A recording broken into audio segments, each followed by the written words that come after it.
Let's see, our next topic, cycling the carbs. Is it supposed to suck?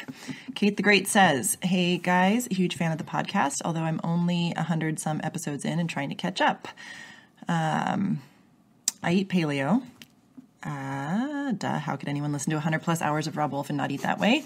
Which means no grains, dairies, legumes, or sugar. I'm also well on my way to converting the metabolically-resistant trifecta of my baby boomer mother and father and my Hot Cheeto-loving fiancé, which seems to be the Holy Grail of Paleo living.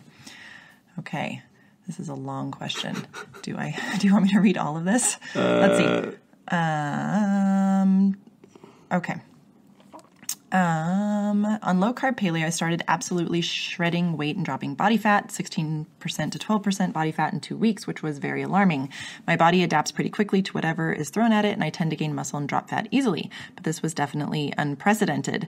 After seeing that weight loss, listening through a podcast, and choosing to add in a few more weekly sessions of BJJ and Muay Thai, I figured it would be prudent to add in some high-carb days. Here's the curveball.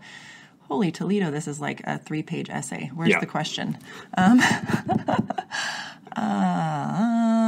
got to read it, man. Oh, I have to read the whole thing? You got to. Okay, it's my first day on the job. I don't know all the rules.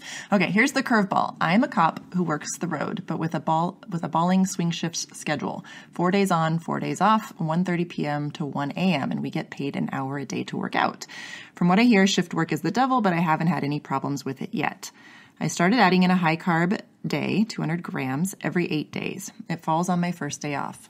Carbs come from corn chips or tortillas at a Mexican restaurant, homemade coconut flour pancakes with banana and blueberries, and tons of raw veggies, like a party tray of dipping veggies with no dip.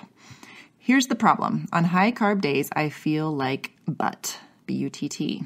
Bloating, fatigue, rapid heart rate, inability to focus my eyes or even keep them open, crashing and sleeping 14 hours that night, confusion, extreme thirst, muscle cramping, headache, stuffy nose, and mental fog. Sounds like a pharmaceutical commercial. On the following day, I'm sluggish to wake up, but fine by the afternoon, and absolutely slay workouts. I'm talking adding 20 pounds to previous week's lifts or able to go for hours nonstop in the ring. I love what the high-carb days do for me, but I hate them in the moment. This crash doesn't seem normal or healthy, and I can't figure out what it's coming from. Is it 1, a possible gluten exposure, cross-contamination, 2, a downer after 4 days of high adrenaline work, 3, entirely too much fiber, 4, a combination of all of the above? And am I giving myself the diabetes?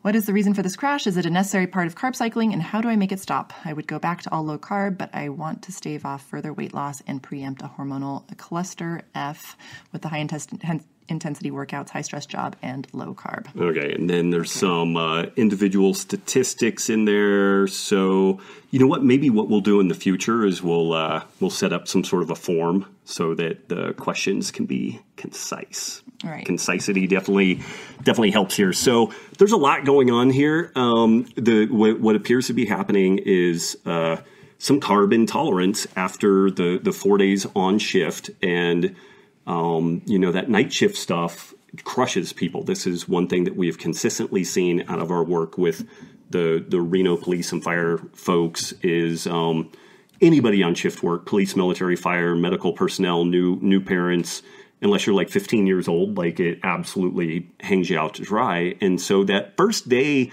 may not be the smart day to reintroduce the big carb bolus. You might actually do that day 2, day 3, after you've normalized your sleep schedule a little bit. And that would be one of the first things that I would do as far as, tweaking the timing of that carb refeed. You might also just tweak the amount down, maybe 50 grams a day, 150 grams. But the two main thoughts that I have around that are tweak it so that it's not coming directly on the heels of 4 days of bad sleep. And to your point, highly adrenalized kind of run and gun working, and then maybe modify the amount that you're using a little bit. So definitely would be interested in hearing what your experience is if you give that a tweak and a fiddle.